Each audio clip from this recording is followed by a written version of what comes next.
News 24/7 में आपका स्वागत है। मैं हूं अर्चना मिश्रा। आगे बढ़ने से पहले सबसे पहले रुक करते हैं आज की हेडलाइंस पर।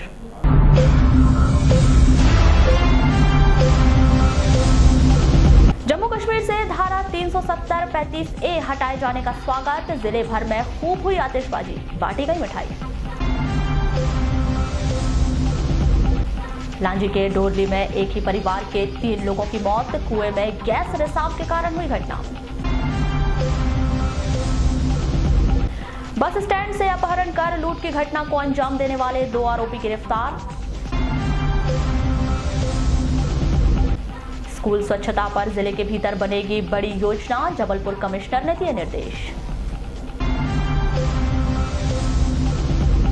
मलाजखंड में सड़क दुर्घटना, एक व्यक्ति की मौत। वारासिवनी शासकीय महाविद्यालय में सभी संकाय की सीट बढ़ाए जाने की मांग, NSUI ने सौंपा ज्ञापन। और जिले भर में मनाया गया नागपंचमी का त्योहार, लालबर्रा में हुआ दंगल।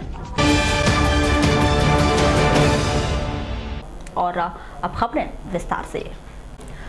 लांजी तहसील के डोरली गांव में कुएं के भीतर जहरीली गैस का रिसाव होने से एक ही परिवार के 3 लोगों की मौत हो गई। प्राप्त जानकारी के अनुसार डोरली निवासी जियालाल सिसोदिया उम्र 42 वर्ष घर के पीछे बने कुएं में मोटर का पाइप ठीक करने कुएं में उतरे थे।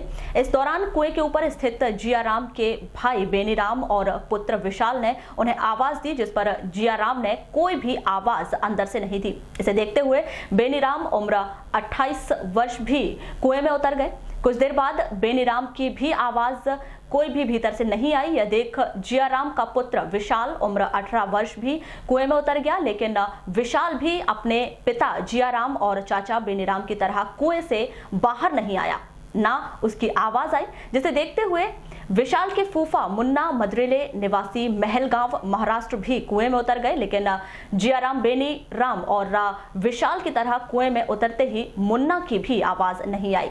यह देख पूरे गांव में चीख पुकार मच गई। हर कोई कुएं के अंदर जोर जोर से आवाज लगा रहा था, लेकिन अंदर गए 4 लोग में से कोई भी आवाज नहीं दे रहा था। इस घटनाक्रम को देख ग्रामीण समझ गए कि कुएं के भीतर जहरीली गैस का रिसाव हो रहा है। कुछ लोगों ने सलाह दी कि कुएं में पानी डाल दिया जाए, जिससे जहरीली गैस का रिसाव कम हो जाएगा।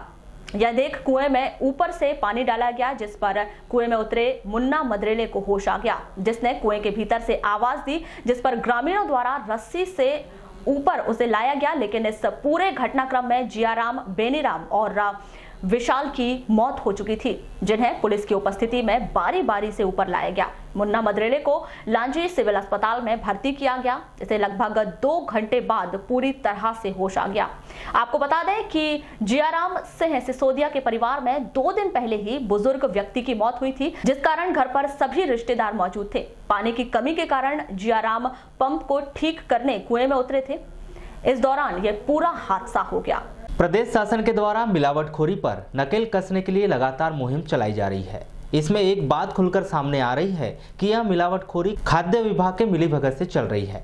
इसे देखते हुए अब यह फैसले लिए गए हैं कि ऐसे कर्मचारी अधिकारी जो बीते 3 वर्षों से एक ही जिले में टिके हुए हैं, उनके तबादले कर दिए जाएंगे। इसकी सूची बहुत जल्द जारी की जाएगी। आपको बता दें कि बालाघाट जिले के भीतर भी खाद्य विभाग में अधिकारी कई वर्षों से जमे हुए हैं। मध्य प्रदेश शासन ने यह माना है कि खाद्य विभाग के अधिकारी अधिकांश स्थानांतरण होने के बाद पुनः उसी जिले में वापस चले आते हैं। इसी तरह से पूरे मध्य प्रदेश के भीतर यह साठगांठ का खेल चल रहा है। बालाघाट जिले में भी बीते 7-8 वर्षों से यह खेल जारी है। जब अधिकारी के स्थानांतरण हो और जो पुनः बालाघाट वापस आ गए हैं, ऐसा करने के पीछे मिलावटखोरों के साथ साठगांठ होने वाले के भी खुलासे हो रहे हैं। आपको बता दें कि जिले के भीतर अब तक मिलावटखोरी का कोई बड़ा सबूत सामने नहीं आया है। तो जिले की जनता यही सवाल कर रही है, क्या सब कुछ ठीक ठाक चल रहा है या फिर कुछ तो गड़बड़ है? क्या हमारा जिला प्रदेश में ऐसा एकमात्र जिला है जिसमें हर चीज शुद्ध मिलती हो? इन सब सवालों के जवाब से पर्दा हटाने के लिए मध्य प्रदेश शासन बड़े स्तर पर तबादले की तैयारी कर रहा है। अब देखना यह है कि यह तबादले कब तक होते हैं और नए अधिकारी जिले में आने के बाद क्या पुराने ढर्रे पर काम करते हैं या फिर व्यवस्थाओं को ठीक करते हैं, मिलावटखोरी पर नकेल कसते हैं या फिर मिलावटखोरी पर नकेल कसते हैं। यह तो आने वाला समय ही बताएगा। जिले के दक्षिण बैयर सोनगुड्डा के 29 बच्चे चेन्नई के खम्मम आम फैक्ट्री में मजदूरी करने ले जाने वाले आरोपी मोहन नहीं मदन की पहचान लगभग पूरी हो चुकी है। पुलिस जल्द ही उसकी गिरफ्तारी कर आगे की जांच शुरू करेगी। जिले के उपजर थाना पुलिस के द्वारा इस पूरे मामले की जांच शुरू की गई तो सामने आया मदन नाम का व्यक्ति का नाम, जिसे गांव के लोग मोहन नाम से पुकार रहे थे। यह कार्य पुलिस के लिए बड़ा पेचीदा था, क्योंकि गांव वाले उस व्यक्ति को चेहरे से तो पहचानते थे, लेकिन कहाँ रहता है इस बात से अनभिज्ञ थे। पुलिस के द्वारा क्षेत्र के सभी ऐसे व्यक्ति जो ठेकेदारों के पास लोगों को मजदूरी कराने ले जाते हैं या फिर बाहर मजदूरी करवाने ले जाते हैं, उन्हें रविवार को थाने में बुलाया और उन बच्चों के सामने उनकी शिनाख्त कराई गई तो मामला खुलकर आया कि वह मोहन नहीं मदन नाम का व्यक्ति है, जिसने बच्चों को मजदूरी कराने चेन्नई के खम्मम लेकर गया था। हालांकि पुलिस ने अब तक इस बात का खुलासा नहीं किया है कि आखिर वह कौन सा मदन नाम का व्यक्ति है जिसने बच्चों को लेकर वहां गया था। रूपजर थाना प्रभारी विजय कुमार सोलंकी बताते हैं कि 4 अगस्त को बच्चों के सामने उन सभी व्यक्तियों को पेश किया गया जो मजदूरों को बाहर ले जाने का काम करते हैं, जिसमें से इस बात तक पुलिस पहुंच चुकी है कि वह आरोपी व्यक्ति कौन है। हालांकि अब तक उस व्यक्ति को इस बात की जानकारी पुलिस के द्वारा नहीं दी गई है कि वह आरोपी है। पुलिस और अधिक सबूत जुटाकर उसे गिरफ्तार करने की तैयारी कर रही है। उसकी हर गतिविधियों पर नजर रखी जा रही है। शासन के द्वारा गौ तस्करी के नाम पर किसी भी व्यक्ति को झूठे केस में फंसाने वाले व्यक्ति पर कार्रवाई के लिए नियम में परिवर्तन करने जा रही है। इसके बाद अब कोई भी किसी को गलत आरोप लगाकर गौ तस्करी के केस में नहीं फंसा सकता। इसके विरोध में विश्व हिंदू परिषद ने जिला प्रशासन को एक ज्ञापन सौंपा है। शासन के इस फैसले के विरोध में विश्व हिंदू परिषद के द्वारा जिला प्रशासन को ज्ञापन सौंपा गया, जिसमें यह मांग की गई कि गौ तस्करी के विरोध में जो शासन ने नियम बना रही है वह किसी से भी न्याय संगत नहीं है। ऐसा करने पर गौ तस्करी को और बढ़ावा मिलेगा। विश्व हिंदू परिषद द्वारा राष्ट्रपति महोदय के नाम से एक गौवंश के विरोध में एक ज्ञापन दिया जा रहा है, जिसमें मध्य प्रदेश गौवंश वध प्रतिषेध संशोधन विधेयक 2019 को समाप्त किए जाने के बाबत यहाँ पर एक ज्ञापन दिया गया है। और आपको थोड़ी जानकारी दे दूँ कि उक्त विषयांतर्गत अवगत हो कि मध्य प्रदेश शासन राजपत्र में दिनांक 17/7/2019 को विधेयक पारित किया गया है, जिसमें मध्य प्रदेश गौवंश प्रतिषेध अधिनियम 2004 में धारा 6 गा धारा 6 बा धारा 9 में उपधारा 3, 4, 5, 6 एवं 7 धारा 7 तथा धारा 0 की उपधारा 2 में संशोधन किया जा रहा है। उक्त संशोधन किए जाने से यदि कोई व्यक्ति गौ सेवक, गौ प्रेमी, गौ रक्षक गौवंश तस्करी को रोकने का प्रयास करेगा या रोकेगा तो गौ तस्कर उसे झूठे मामले में फंसा सकते हैं। इन सब बातों को लेकर एक ज्ञापन दिया गया है। और जो हमारी जो मुख्य मांगे हैं, आज जो हमने नगर के शासकीय जटाशंकर त्रिवेदी महाविद्यालय में प्रवेश प्रक्रिया को लेकर अंतिम दौर जारी है, जिसके तहत तृतीय चरण की सीएलसी राउंड के तहत छात्रों को प्रवेश प्रक्रिया में भाग लेने का एक और अवसर मिला है। चौथे चरण की सीएलसी में छात्र पंजीयन और सत्यापन कराकर इस प्रक्रिया में भाग ले सकता है। यह प्रक्रिया 28 अगस्त तक चलेगी, जिसमें प्रथम वर्ष की तीसरी सूची 19 अगस्त को जारी की जाएगी। वहीं पीजी संकाय में तृतीय सूची 21 अगस्त को जारी की जाएगी। इस संदर्भ में पीजी कॉलेज के प्राचार्य डॉक्टर प्रवीण श्रीवास्तव के द्वारा आवश्यक जानकारी दी गई। देखिए, सीएलसी राउंड की पहली प्रक्रिया बिल्कुल वही है जो अभी फर्स्ट और सेकंड राउंड में थी। पहली बात तो है कि जो स्टूडेंट्स ने अभी तक एक भी बार पंजीयन और रजिस्ट्रेशन और वेरिफिकेशन नहीं कराया है, उनको भी ये सुविधा दी गई है कि आज से वो कैफ़े से पंजीयन कराएं और महाविद्यालय में आकर अपना उसका वेरिफिकेशन कराएं डॉक्यूमेंट्स का। और ये प्रक्रिया आज से यदि शुरू हुई है तो 14/8 तक चलेगी। और यही प्रक्रिया स्नातकोत्तर कक्षाओं के लिए 8 तारीख से शुरू होगी तो 19 तक चलेगी। मतलब अब ये एक प्रकार से थर्ड राउंड में नए सिरे से रजिस्ट्रेशन, वेरिफिकेशन और चॉइस फिलिंग, और हर स्टूडेंट को दोनों ही क्लास के लिए जहाँ वो प्रवेश चाहता है चॉइस फिल करना जरूरी है। यदि चॉइस फिल नहीं करेगा तो वो यानी जिसको अपन कहते हैं रिफ़्रेश कर दिया, तो रिफ़्रेश के रूप में भी करें, नई चॉइस भर सकते हैं। और मेरा ये अनुरोध है सभी छात्रों से कि एक बार वो महाविद्यालय आके हल्की सी काउंसलिंग पूछताछ कर लेंगे तो उनको ग्रुप चॉइस करने में बहुत मदद मिलेगी और उनका प्रवेश जो है किसी अच्छे ग्रुप में निश्चित रूप से हो पाएगा। सर, कितने सीटों के लिए होगा सर इसमें? ये लगभग 50% सीट्स अभी हमारी खाली है, 2 राउंड में लगभग 50%। ये क्या अंतिम अवसर छात्रों को मिला है या? हाँ, ये अंतिम अवसर है, पर ये अवसर बहुत लंबा है। जैसे 9 दिन तो अभी प्रक्रिया चलेगी रजिस्ट्रेशन और वेरिफिकेशन की। उसके बाद प्रथम सूची फर्स्ट ईयर की जो थर्ड आएगी वो 19 तारीख को आएगी, तो 19 से 27 तक प्रोसेस चलेगी। इसी प्रकार पीजी कक्षाओं का 21 तारीख को लिस्ट आएगी, तो 28 अगस्त तक चलेगा। तो वास्तव में प्रवेश प्रक्रिया भी 28 अगस्त तक निरंतर चलती रहेगी। नगर के अंबेडकर चौक स्थित पुरातत्व संग्रहालय के आसपास के अतिक्रमण को हटाने को लेकर प्रशासन के द्वारा सख्त आदेश दिए गए हैं। वहीं अतिक्रमण की समस्या से निपटने के लिए पुरातत्व संग्रहालय प्रबंधन के द्वारा अतिक्रमण वाले क्षेत्रों में वृक्षारोपण किया जा रहा है, ताकि भविष्य में पुरातत्व संग्रहालय के सामने अतिक्रमण ना हो। इस संदर्भ में पुरातत्व संग्रहालय के अध्यक्ष डॉक्टर वीरेंद्र सिंह गहरवार का क्या कहना है, आइए जानते हैं। शिक्षा को बेहतर बनाने के उद्देश्य से डाइट संस्थान में शिक्षकों को 5 दिवसीय प्रशिक्षण दिया जा रहा है। इस प्रशिक्षण में कुछ ऐसे शिक्षक भी शामिल हैं जो अपने परिजनों के साथ डाइट संस्थान में पहुंचते हैं, लेकिन इन परिजनों को डाइट प्रबंधन के द्वारा बेहतर सुविधाएं प्रदान नहीं की गई है, जिसको लेकर परिजनों ने आपत्ति जताई। सर जो टीचर के साथ में आते हैं। अच्छा, बच्चों के लिए भी बच्चों को देखना पड़ता है। अच्छा, किस प्रकार की दिक्कत होती है? जैसे आपके परिवार में कोई अगर प्रशिक्षण ले रहा है तो किस प्रकार की दिक्कतों का सामना करना पड़ता है? यानी यहाँ की व्यवस्था से आप संतुष्ट हैं? सर पानी की नहीं है। अच्छा, पानी की व्यवस्था नहीं है, तो कहाँ से पीते हैं पानी? साथ में लाते हैं भाई। वहीं इस मामले में दूरभाष पर चर्चा के दौरान प्रशिक्षण प्रभारी श्री तीतरमारे ने कहा कि डाइट में पेयजल की व्यवस्था है, लेकिन परिजनों को जानकारी न होने के कारण पेयजल नहीं मिल पा रहा है। वारासिवनी नगर सहित ग्रामीण क्षेत्रों में 5 अगस्त को धार्मिक मान्यता के अनुसार नाग पंचमी पर्व मनाया गया, जिसमें नाग पंचमी पर्व पर नाग मंदिरों में नाग देवता का विधि विधान से पूजन अर्चन किया गया और शिव भक्तों ने नाग मंदिरों के अलावा शिव मंदिर में नाग देवताओं को दूध से अभिषेक कर उनसे सदा रक्षा करने की कामना की।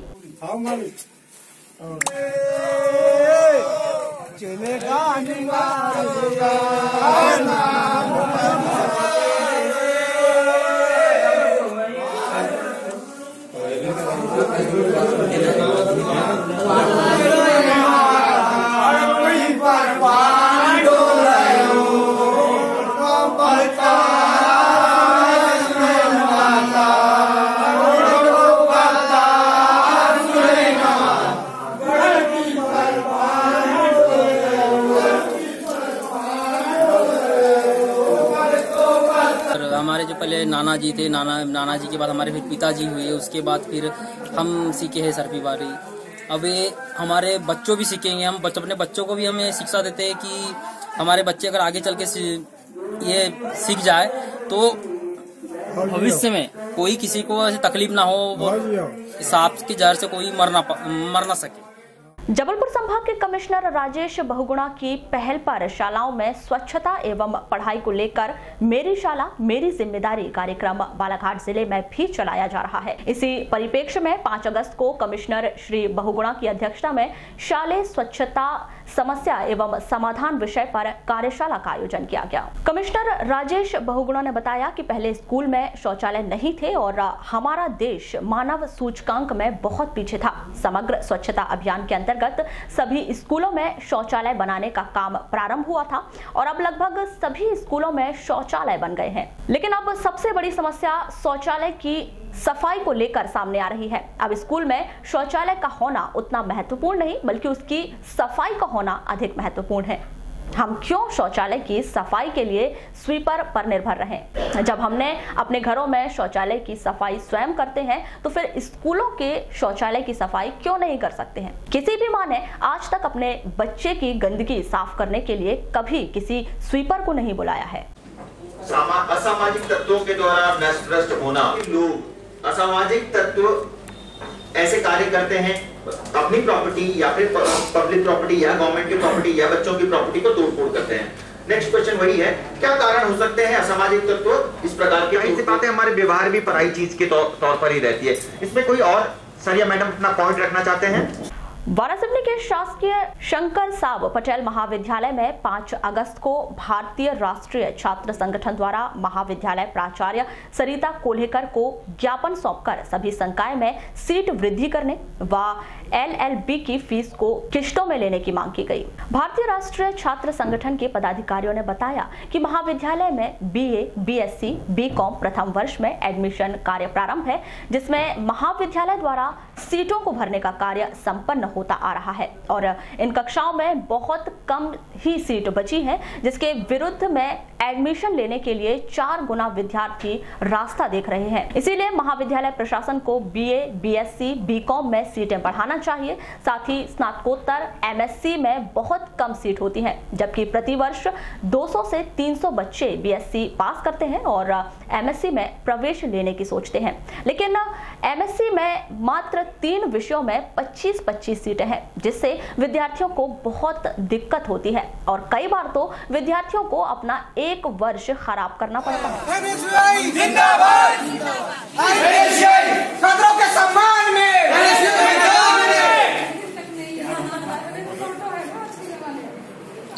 लेकिन अभी CLC में उम्मीद है कि बढ़ जाएगी।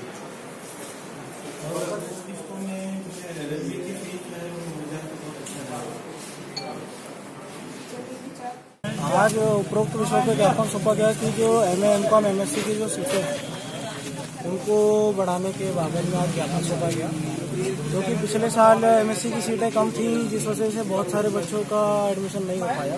इस वजह से इस बार MSc की सीटों में वृद्धि होने के लिए हमने ज्ञापन सौंपा।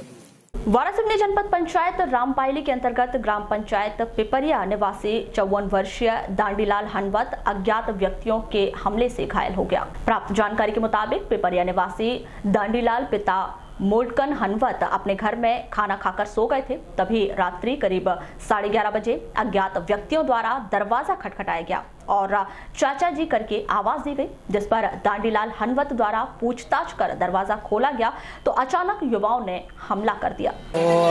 गाड़ी आवाज मारे, खटखटाए दरवाजा और उसके बाद बोलने लगे चाचा चाचा की आवाज मारो, मारे उनने आवाज और फिर उसके बाद में मैंने कहा कौन है क्या है, तो उनने नाम बताया पर उसको समझ में नहीं आया और फिर उनने बोलने लगे कि दरवाज़ा खोलो, प्यास लगी है। तो उन्होंने दरवाज़ा खोला और फिर बोलने लगे चाचा जी हमारा एक्सीडेंट हो गया है, गाड़ी के पास चलो।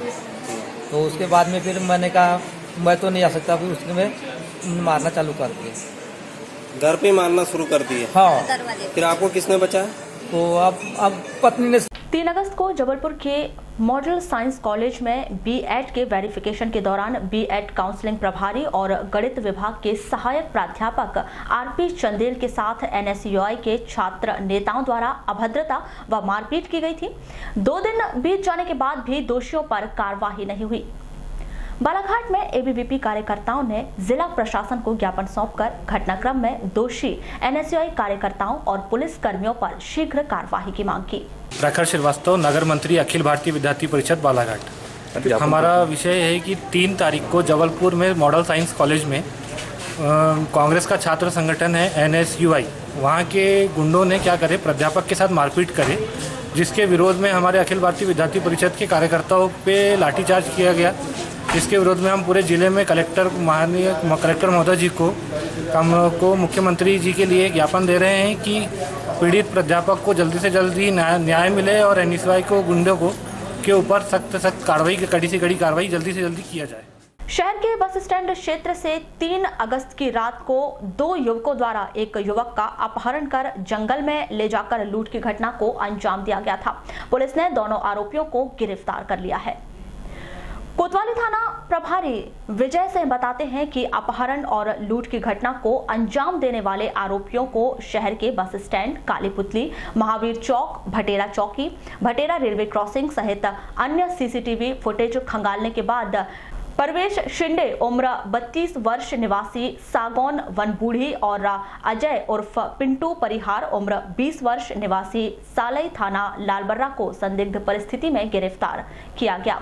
पूछताछ के दौरान दोनों आरोपी द्वारा अपराध किया जाना स्वीकार किया गया।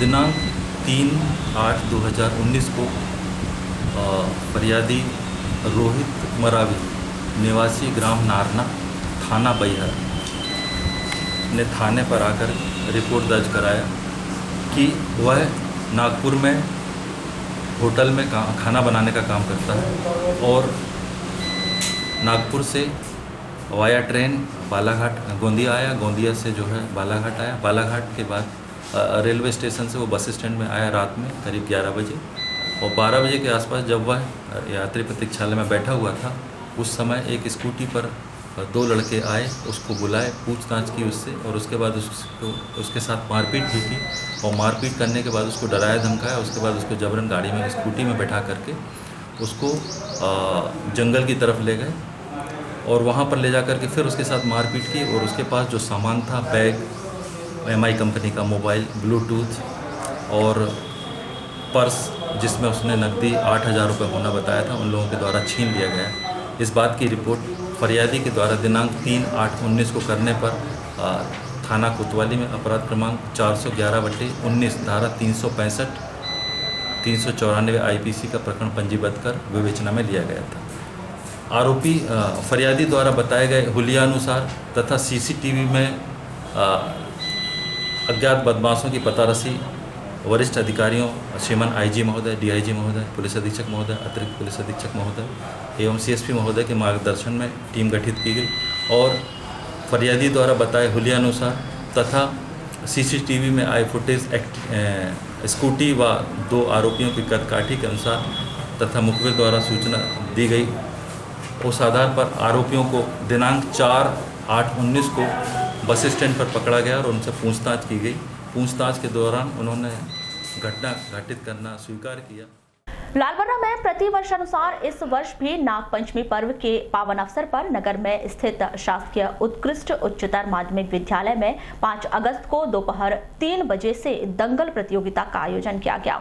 दंगल प्रतियोगिता में हायर सेकेंडरी, हाई स्कूल व माध्यमिक शाला के लगभग 40 विद्यार्थियों ने अपना पहलवानी जौहर दिखाते हुए ढोल शहनाई की धुन पर उत्कृष्ट प्रदर्शन किया। कुश्तियां इतनी अधिक रोमांचक थी कि दंगल मैदान के आसपास विद्यार्थियों की भीड़ जुट गई। प्रतियोगिता में युवा पहलवानों ने जबरदस्त दावपेच के साथ अपनी अपनी किस्मत आजमाते हुए प्रदर्शन किया, जिसमें अपने प्रतिद्वंदियों को पटकनी देकर कक्षा 12वीं के छात्र ब्रजेश पंचेश्वर ने शाला केसरी माध्यमिक शाला में कक्षा 8वीं के छात्र सेजल राव गजबिये ने शाला कुमार व माध्यमिक शाला में कक्षा 8वीं की छात्रा निशा कावड़े ने शाला कुमारी का खिताब हासिल किया।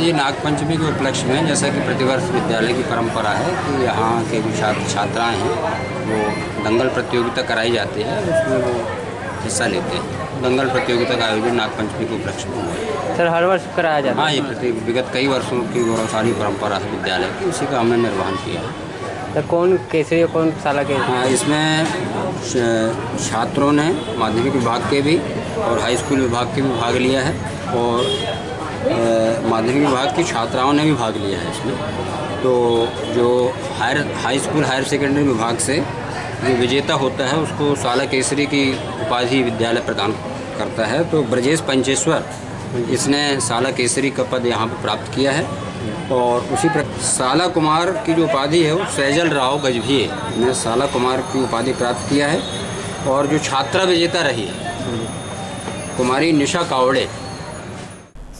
मलाजखंड पेट्रोल पंप के पास मोटरसाइकिल की गाय से टक्कर होने के कारण बिरसा निवासी गणेश पटेल की सड़क दुर्घटना में मौत हो गई। जानकारी के मुताबिक सोमवार की रात करीब 7 बजे गणेश पटले अपने गृहग्राम बिरसा से मलाजखंड जा रहे थे। इसी दौरान मलाजखंड पेट्रोल पंप के पास रास्ते में एक गाय अचानक उनकी स्कूटी गाड़ी के सामने आ गई, जिससे उनकी जबरदस्त टक्कर हो गई। सर में गंभीर चोट आने के कारण उनकी घटनास्थल पर ही मौत हो गई। शहर के एक निजी ITI पर छात्रों ने परीक्षा से वंचित रखने का आरोप लगाते हुए पूरे मामले की शिकायत कोतवाली पुलिस से की है। पुलिस मामले की जांच कर रही है।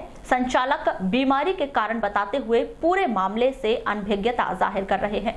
पीड़ित छात्र प्रिंस शिव विवेक हिरवा ने कन्हैया वाघाड़े, मनीष पाचे, नरेंद्र चौधरी, सतीश चौधरी, लिखेश्वर राहंगडाले बताते हैं कि इलेक्ट्रीशियन से ITI कर रहे हैं जो 2 साल का कोर्स है। उनके द्वारा प्रथम वर्ष की पूरी फीस में कुछ रुपए नहीं दिए गए थे, जिस कारण उन्हें प्रथम वर्ष की परीक्षा से वंचित कर दिया गया। क्या मामला है, किस मामले को लेकर आप लोग यहाँ कोतवाली में आए हैं? सर ये मामला ITI से फीस के बारे में है, जिसमें सर 35,000 में पेड हुई थी। यानी पूरी कंप्लीट होने का 2 वर्ष का कोर्स था ये इलेक्ट्रीशियन सर, जिसमें 20,000 जमा कर चुके हैं हमने, फिर भी हमें एडमिट कार्ड नहीं दे पाया गया। आज का पेपर था सर 3 बजे से।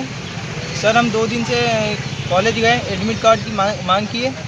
वहाँ सर डायरेक्टर और मैम ने हमें बोले अपनी तारीख दीजिए, लेटर लिख के तारीख दिए सर हमने। और उसके बाद फिर आज 3 बजे तक कॉलेज में बैठा के रखा गया। उसके बाद 4 बजे हमें एडमिट कार्ड दिया गया, जिसमें हम सेंटर पहुँचते तक लेट हो गए, तो वहाँ पेपर नहीं दे पाए। कितने ऐसे छात्र हैं जिनको आज परीक्षा से वंचित होना पड़ा है? सर ये 7 छात्र हैं जो परीक्षा से वंचित हो गए। आज हमारा एग्ज़ाम था थ्योरी का, तो हम कॉलेज आए मिनिमम 11 बजे एडमिट कार्ड के लिए। एडमिट कार्ड के लिए गए मैडम के पास। मैडम ने बोला कि आप फीस पेड करिए। चलो ठीक है, हमने फीस लाया, फीस हमने पेड किया, जितना जमा उतना। और क्या हुआ कि नहीं बोले और फीस पेड करिए, पूरा कीजिए, तभी आपको एडमिट कार्ड दिया जाएगा। चलो ठीक है, हमने वो भी ये किया। इधर उधर से फिर और कहीं से पैसा जमाया, फिर दिया, तो 1,000-2,000 रुपये बाकी थे। जितनी वहाँ फीस थी 23,000 कुछ रुपये बोल रहे थे देने को, तो उसमें से हमारी 20 के लगभग तो हो गई है, और बाकी लड़कों की तो 21 की भी हो गई है। जिसकी 21,000 भी थी उसको एडमिट कार्ड 4 बजे दिया गया। जब वो एडमिट कार्ड लिया उस व्यक्ति ने और वो अपने एग्ज़ाम सेंटर गया, एग्ज़ाम सेंटर जाने के बाद पता चला कि वहाँ पे अपना जो सिस्टम है ऑफ कर दिया गया है। एब्सेंट लगा दिए उन लोगों की। उनके साथ जो 6-7 लोग हैं, इनका भी उन्होंने एडमिट कार्ड नहीं दिया। यही वजह है 2-3 हज़ार रुपये ना दिए। हम लोग तो एक परिस्थिति ऐसी है कि ITI संचालक बताते हैं कि वे बीते 2 दिनों से बीमार हैं और इस विषय पर उन्हें कोई भी जानकारी नहीं है। पद्मेश के माध्यम से ही उन्हें जानकारी मिल रही है कि छात्रों को परीक्षा से वंचित रखा गया है। वहीं दूसरी ओर कोतवाली थाना प्रभारी विजय सिंह परस्ते बताते हैं कि छात्रों की शिकायत ले ली गई है और इस मामले पर जांच की जा रही है। वरिष्ठ स्तर से जो भी मार्गदर्शन मिलेगा उसके अनुसार कार्यवाही की जाएगी। शहर के वार्ड नंबर 3 ताजनगर गड्ढा मोहल्ले से चोरों ने दिन के उजाले में घर के सामने खड़ी डस्टर कार चोरी कर ली, जिसकी कीमत लगभग 6,50,000 रुपए बताई जा रही है। सूचना मिलते ही कोतवाली पुलिस ने CCTV कैमरे में फुटेज खंगालना शुरू कर दिए, लेकिन रात होते तक आरोपी पुलिस की पकड़ से बाहर रहा था। जानकारी के अनुसार ताजनगर निवासी Shahrukh Khan micro finance company में काम करते हैं, जिन्होंने 7 माह पहले ही डस्टर कार खरीदी थी। 5 अगस्त की दोपहर 1:30 बजे शाहरुख खान डस्टर कार से घर आए और गाड़ी घर के सामने खड़ी कर दी। 2:40 पर जब वह घर के बाहर निकले तो देखा कि गाड़ी सामने नहीं खड़ी है। पड़ोसियों से पूछताछ की और खोजबीन शुरू की तो पता चला कि शायद कोई अज्ञात आरोपी उनकी गाड़ी चुराकर चला गया है। मामले की शिकायत कोतवाली पुलिस में की गई, जहां पर CCTV कैमरे खंगाले जा रहे हैं। सोमवार को देश की संसद में बड़ा ही ऐतिहासिक निर्णय लेते हुए जम्मू और कश्मीर से धारा 370 हटा दी गई। इस फैसले के समर्थन में भारतीय जनता पार्टी, व्यापारी वर्ग, युवा वर्ग ने मिठाई बांटी, पटाखे फोड़े। कांग्रेसी बोले फैसले का स्वागत है। बीते 1 सप्ताह से जम्मू और कश्मीर में लगातार सुरक्षा बलों की तैनाती और अमरनाथ यात्रा के बीच में रोके जाने को लेकर कई सवाल देशवासियों के मन में उठ रहे थे। इन सब से पर्दा हटाते हुए सोमवार को संसद में देश के रक्षा मंत्री अमित शाह ने जम्मू और कश्मीर से धारा 370 हटाए जाने का प्रस्ताव रखा, जिसे ध्वनि मत से पारित कर दिया गया। फैसला आते ही जिला भारतीय जनता पार्टी कार्यालय में पटाखे फूटे और मिठाई बांटना शुरू हो गई। नगरपालिका अध्यक्ष अनिल धुवारे बताते हैं कि एक देश एक राष्ट्र का उनकी पार्टी के संस्थापक श्यामा प्रसाद मुखर्जी ने सपना देखा था और इसी बात के लिए अपना बलिदान दिया था, जो आज पूरा हो गया।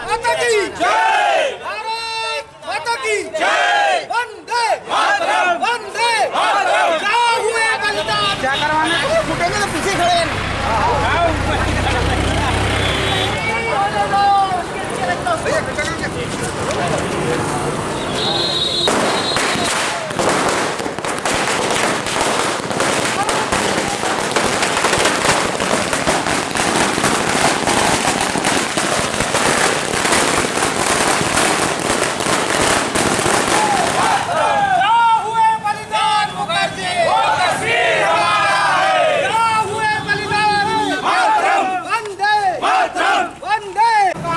आज भारत का बहुत बड़ा ऐतिहासिक दिन है।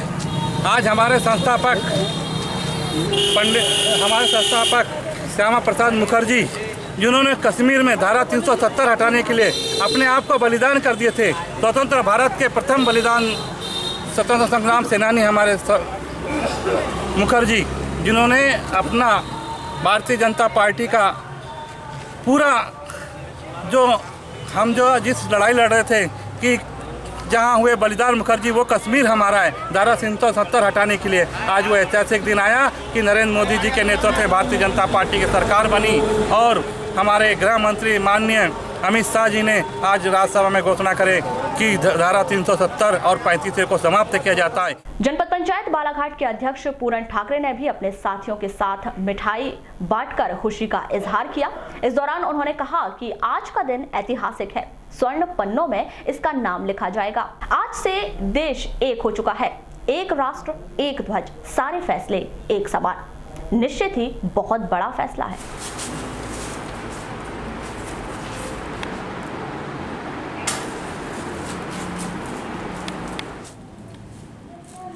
जहाँ हुए बलिदान मुखर्जी वो कश्मीर, जहाँ हुए बलिदान मुखर्जी वो कश्मीर हमारा है। आज हम बहुत गर्व महसूस कर रहे हैं कि हमारा देश जो स्वतंत्रता के बाद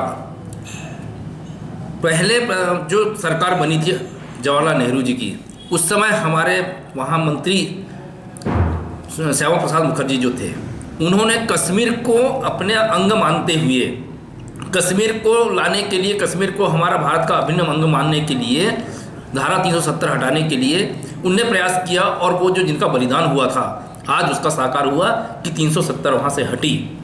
और हमारे प्रधानमंत्री और हमारे गृह मंत्री ने जो प्रयास किया उसको हम बहुत साधुवाद देते हैं, धन्यवाद देते हैं कि ऐसे कार्य होते रहे जो हमारे देश में ये बहुत बड़ा कार्य जो हुआ उसके लिए गृह मंत्री, मध्य प्रदेश, भारत सरकार और प्रधानमंत्री को धन्यवाद देते हैं कि जिन्होंने 370 और 35(1) को हटा करके कश्मीर में समानता की स्थिति लाई।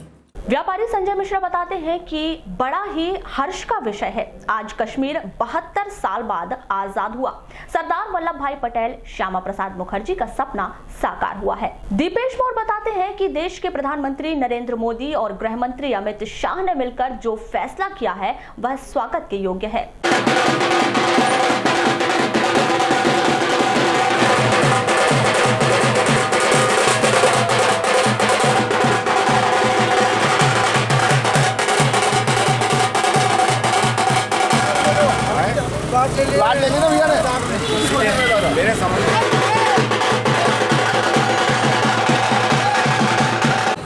बड़ा हर्ष का विषय है कि जो धारा 370 हमारे देश की सरकार ने जो समाप्त करी और कश्मीर को 72 साल बाद जो आज़ादी प्राप्त हुई, आज सरदार वल्लभ भाई पटेल, श्यामा प्रसाद जी मुखर्जी, इनका सपना जो पूरा हुआ देश के अंदर एक प्रधान, एक विधान, एक झंडा का जो प्रथा चालू हुई, इसके लिए हम इस देश की सरकार को समस्त व्यापारी की ओर से प्रधानमंत्री नरेंद्र मोदी जी एवं देश के गृह मंत्री अमित शाह जी को और उन तमाम सांसदों को जो कि इस बिल के पक्ष में खड़े हुए हैं, बहुत बहुत धन्यवाद देते हैं। भारत माता की जय। जो देश में जो धारा 370 जो लगी हुई थी कश्मीर में, आज जो मोदी जी ने ऐतिहासिक फैसला लिए, मोदी जी, अमित शाह ने, इनकी जो टीम ने जो ऐतिहासिक फैसला लिए, इसकी खुशी हम लोगों को है।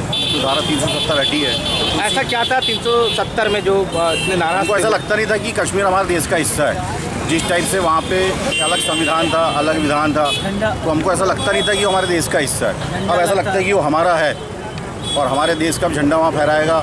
हमारे देश के नागरिक वहाँ जा सकते हैं, वहाँ से आ सकते हैं, वहाँ से ज़मीन खरीद सकते हैं, वहाँ व्यापार कर सकते हैं, वहाँ शादियाँ कर सकते हैं। वो एक बहुत खुशी की बात है। धारा 370 हटाने के बाद शहर के युवाओं ने भी बढ़ चढ़कर राहगीरों को मिठाई बांटी। इस दौरान पद्मेश से चर्चा के दौरान युवा पुनीत श्रीवास्तव अखंड भारत का आज सपना पूरा हुआ है। कश्मीर आज पूर्ण रूप से भारत के साथ जुड़ गया है। इस खुशी का इजहार किया जा रहा है।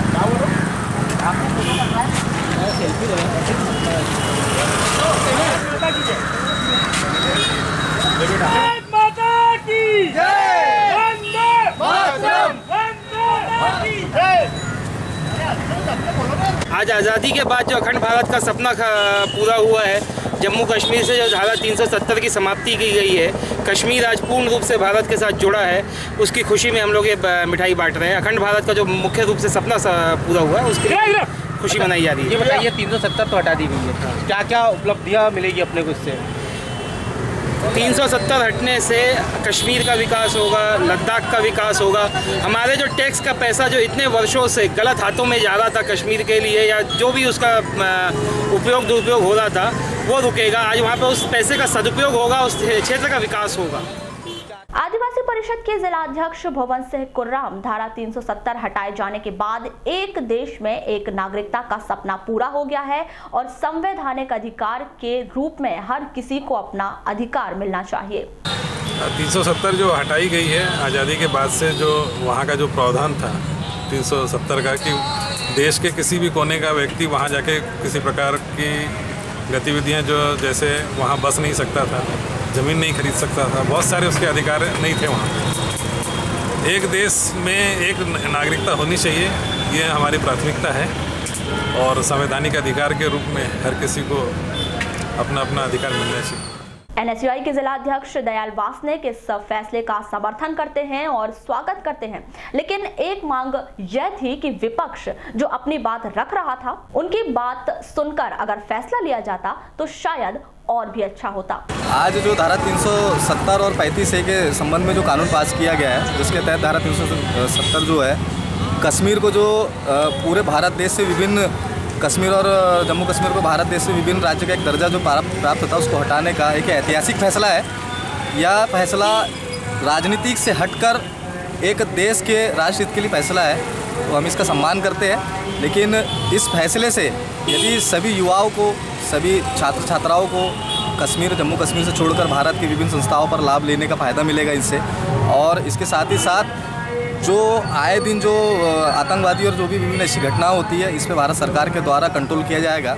जिला कांग्रेस कमेटी के वरिष्ठ उपाध्यक्ष जुगल शर्मा भारतीय जनता पार्टी पर आरोप लगाते हैं कि वे धारा 370 हटाने की बात पर ही राजनीति करते आ रहे हैं। जिस फैसले को 20 साल पहले ले लिया जाना चाहिए था, आज लिया गया है। हालांकि देर आए दुरुस्त आए, उनके फैसले का स्वागत करते हैं। क्या मानते हैं कि जिस 370 की धारा का प्रचार करके भारतीय जनता पार्टी ने पिछले 30 साल से इस देश की जनता को गुमराह करते चला गया और लगातार सिर्फ मात्र एक छलावा करते चले आई, अब आज पूरी तरीके से जब पूरे भारत के अंदर में वाकई भारतीय जनता पार्टी सरकार बन गई है, तो इनके पास दबाव था, इनके करना मजबूरी, जो 20 साल पहले इनको करना था वो अब आज किए हैं।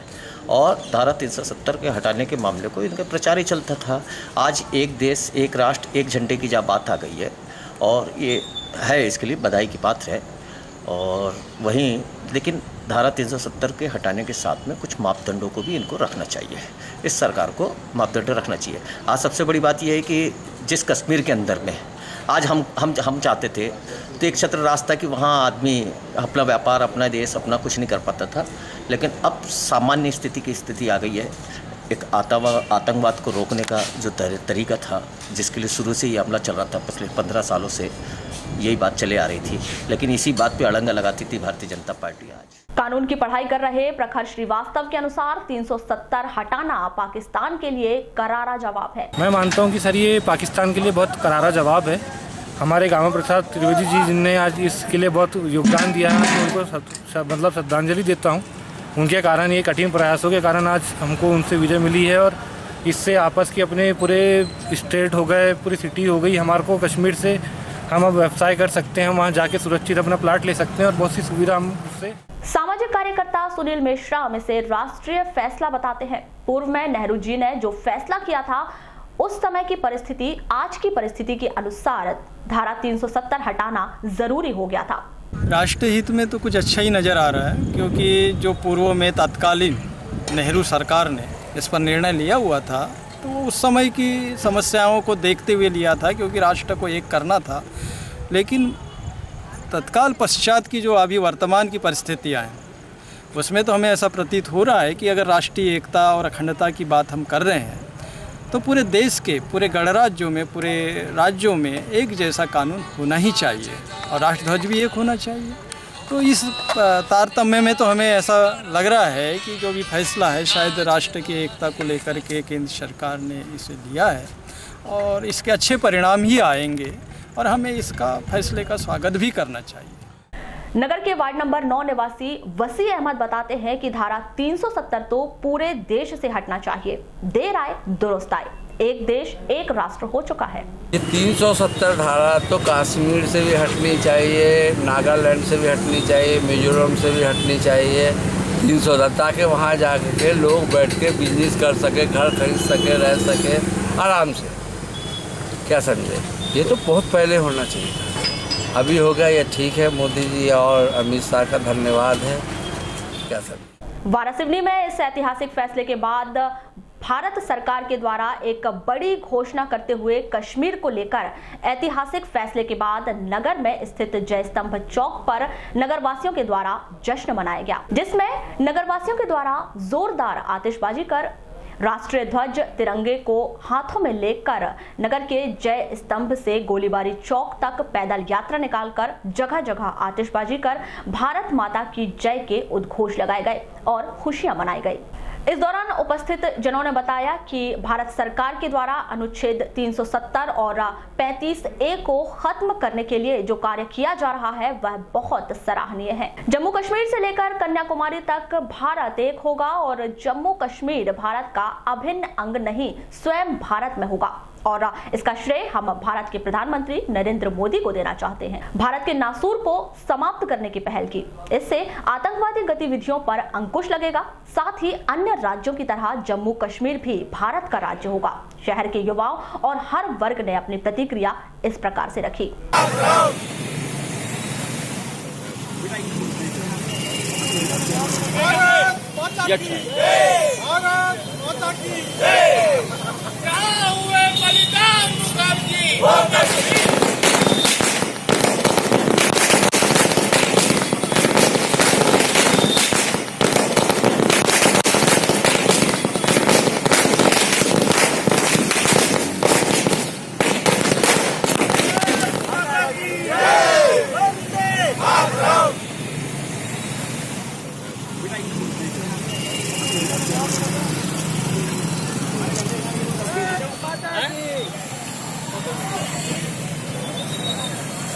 ये खुशियाँ 15 अगस्त 1947 को जब देश आज़ाद हुआ था उस समय मनाई गई थी। आज़ादी के बाद में 72 साल बाद आज जो कश्मीर के ऊपर धारा 370-35 अनुच्छेद का मामला जो था उसको वर्तमान सरकार के द्वारा अन्य विपक्षी दलों के सहयोग से समाप्त कर कश्मीर में एक नई विचारधारा, एक नई क्रांति, एक नए विकास का उदय, एक नए भारत का उदय, ये कल्पना की गई है। उस एक्सपेरिमेंट में जो सरकार ने निर्णय लिया है भारतवासी खुश है उसमें और जश्न मना रहे हैं कि भारत में कश्मीर जो है एक अभिन्न अंग है हमारा और रहेगा।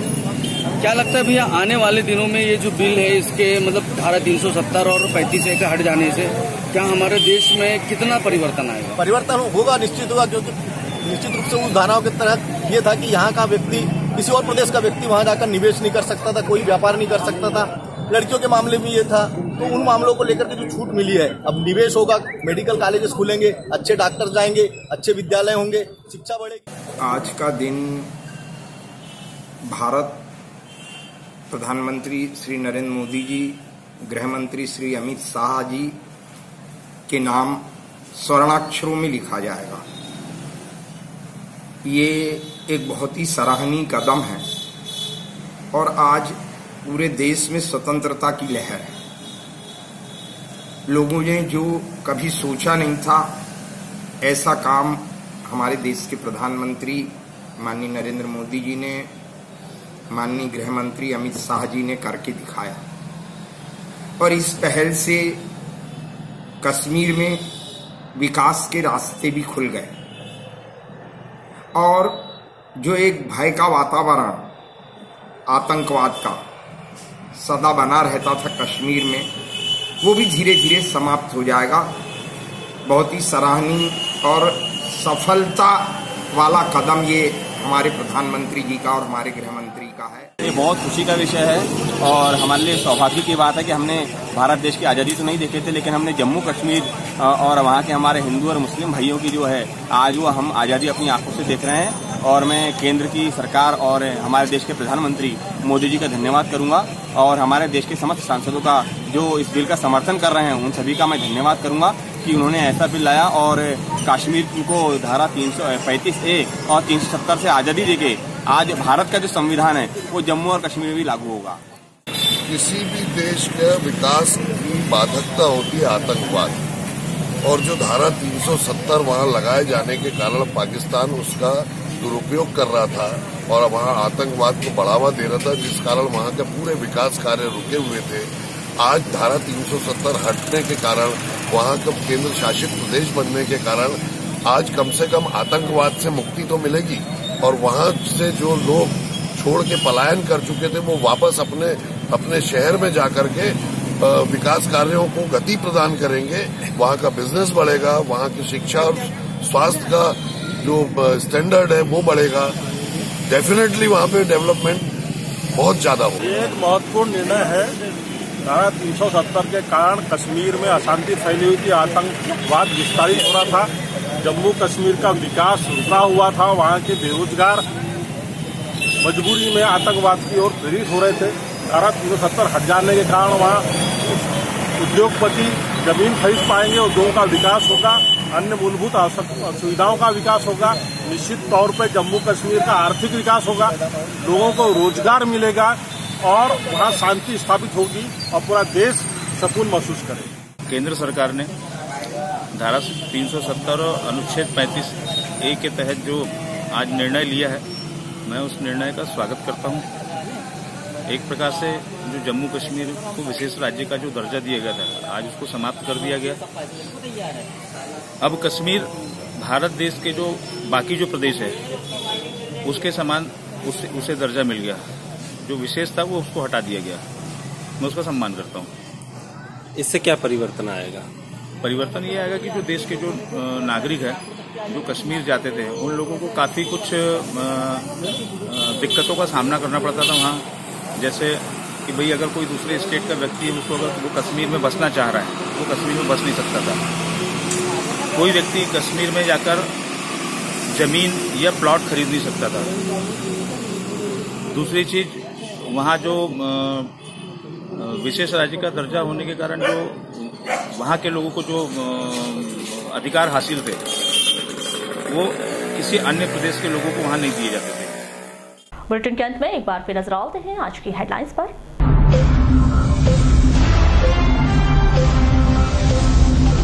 जम्मू कश्मीर से धारा 370-35A हटाए जाने का स्वागत, जिले भर में खूब हुई आतिशबाजी, बांटी गई मिठाई।